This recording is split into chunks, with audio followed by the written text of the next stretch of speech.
Selamat datang saudara-saudari. Ya, kita sudah belajar pada hari-hari yang lepas apa Yesus buat untuk kita. Ya.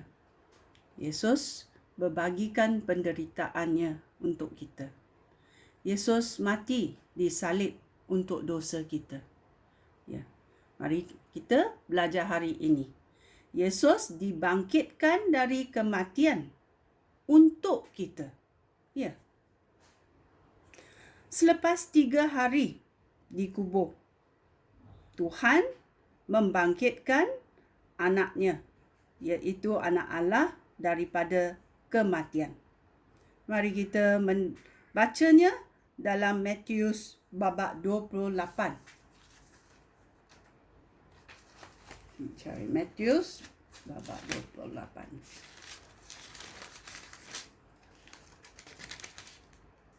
Kebangkitan Yesus. Ya, mari kita mendengarnya.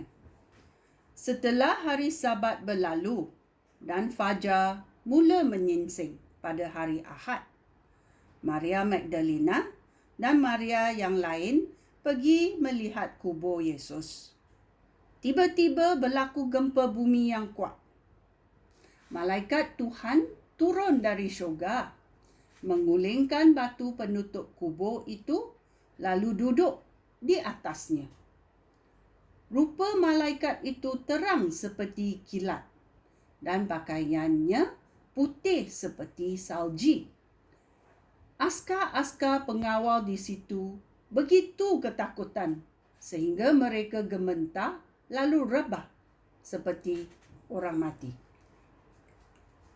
Malaikat itu berkata kepada wanita-wanita itu, "Janganlah takut.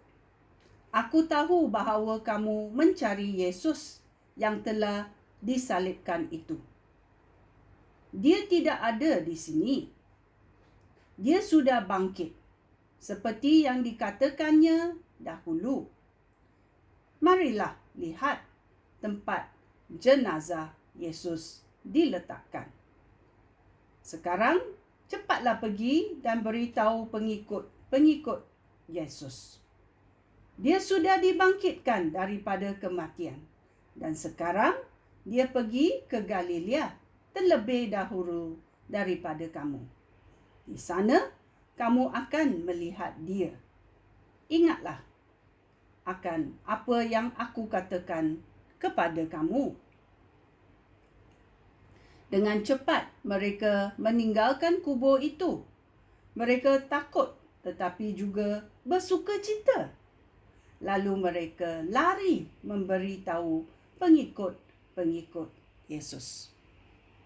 Tiba-tiba Yesus datang menemui wanita-wanita itu dan berkata, "Sejahteralah kamu." Mereka menghampiri dia, memegang kakinya dan menyembah dia. "Janganlah takut," kata Yesus kepada mereka. "Pergilah beritahu saudara-saudara aku supaya pergi ke Galilea. Di sana mereka akan melihat aku." Ya. Dia berkata begitu 2 kali. Malaikat berkata 1 kali, Yesus berkata 1 kali. Mari kita mendengar selanjutnya.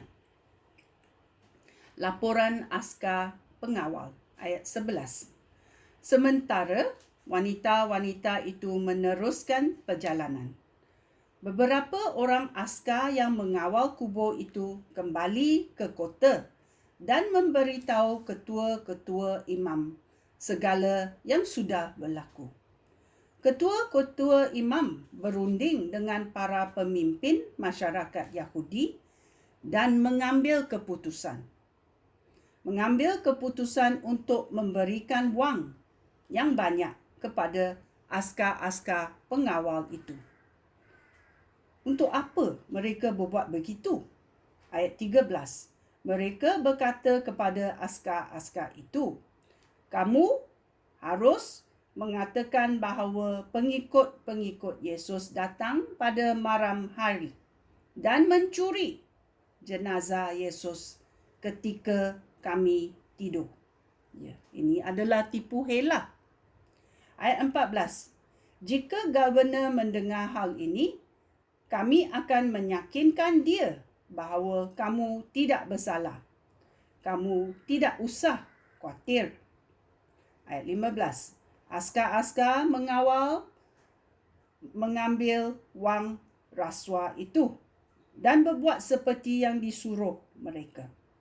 Sehingga hari ini, cerita itu masih tersebar di kalangan orang Yahudi.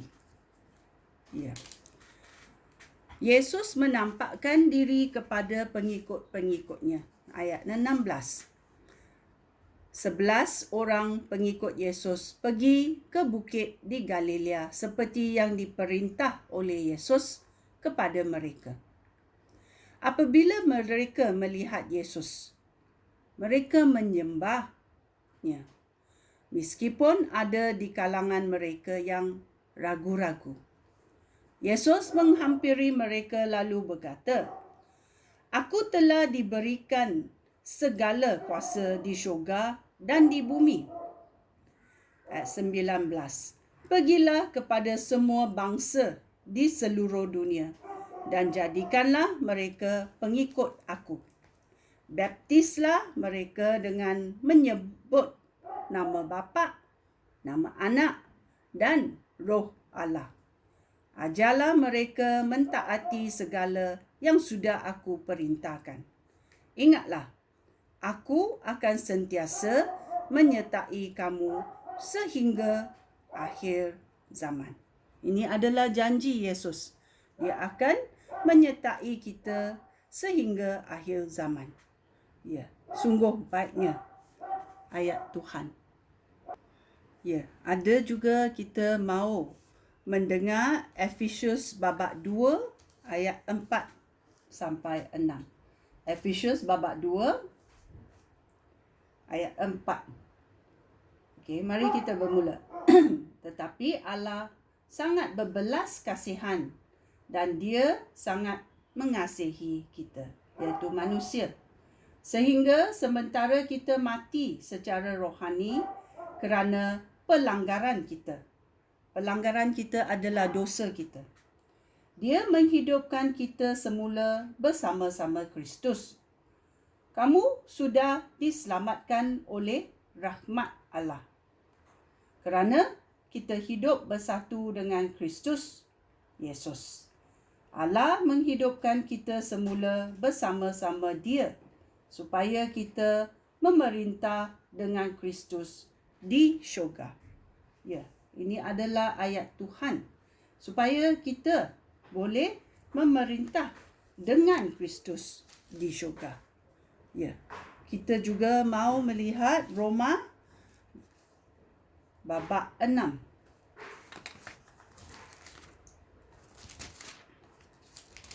Ayat 4. Apa dikatakan? Dengan baptisan itu, kita dikuburkan dengan Kristus dan ikut mati bersama-sama Dia. Sebagaimana Kristus dibangkitkan daripada kematian oleh kuasa Bapa yang mulia, kita pun dapat mengamalkan hidup yang baru. Amen. Ya, bila kita baptis, kita pergi ke air kan? Dan kita turun sampai kita menyelam. Dan selepas itu kita dibangkitkan. Itu adalah cara dibaptis. Ya, Yesus pun dibaptis sebagaimana itu. Dan ini melambangkan kita dipersatukan dengan Kristus Yesus. Hal ini bererti kita dipersatukan dengan kematiannya dan kita dengan kuasa Bapa yang mulia, kita mengamal hidup yang baru selepas dibangkitkan. Hidup baru ini menjadikan kita anak-anak Allah. Ya, sungguh berkat bila kita percaya kepada Yesus. Kerana Dia mati disalibkan untuk kita. Yesus dibangkitkan dari kematian untuk kita. Sungguh baiknya Tuhan Yesus. Tuhan Yesus. Terima kasih Tuhan. Amin. Sekian. Terima kasih. Shalom.